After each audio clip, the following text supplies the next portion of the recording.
일본이 의료 붕괴 위기 논란에 휩싸였습니다. 병상 부족으로 코로나19 확진자들이 치료를 받지 못하고 집에서 숨지는 사례가 잇따르고 있기 때문인데요. 감염 확산으로 긴급 사태가 연장되고 있지만 큰 효과를 보지 못하고 있습니다. 그 원인을 도쿄 박병효 리포터가 짚어봅니다. 긴급 사태가 연장되며 식당과 술집 영업이 오후 8시까지로 제한되고 있는 일본 도쿄. 제한 시간을 훌쩍 넘긴 늦은 시간에도 여전히 음식점마다 손님들로 북적이고 있습니다.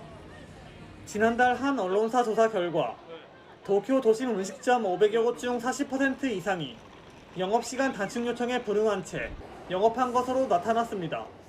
처음에는 코로나가 정말 단기적으로 끝날 거라는 생각을 하고 지키기를 원했고 지키려고 하는 분들도 많았어요. 근데 이게 시간이 길다 보니까 어떤 종업원들이나 이런 직원들의 수입도 있고 아예 노상에서 술을 마시는 사람들도 있습니다. バイト終わりにパーッとちょっとやるかみたいな感じで集まりました。時短営業はあんま意味のないものなんじゃないかなっていうふうに思います。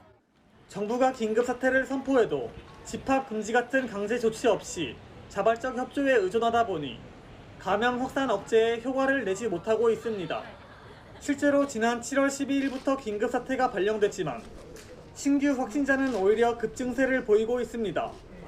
폭발적인 감염 확산의 도쿄 내 중증 환자 병상 점유율이 90%를 넘어서자 의료체계 붕괴 가능성까지 나오고 있습니다.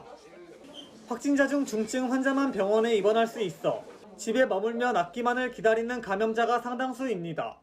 連絡がない状態で、ただ業務がパンクしてて連絡が追いついてないのか、ただ何らかの理由で自分がリストから漏れてて連絡を受けれてないのかっていうのがわからないので不安になったので、もう何かあってもいけるところがないんだろうなっていうのはひしひしと感じています。一部が急速に悪化したときに、そういう人たちをどうやってケアするかって、受け皿が足りないんです。東京の病床が足りないんじゃなくて、受けてくれる病院がはっきりしない。 병상 부족으로 지난 한 달 병원에서 치료를 받지 못해 자택에서 요양하다 숨진 사례는 수도권에서만 30건 넘게 보고됐습니다.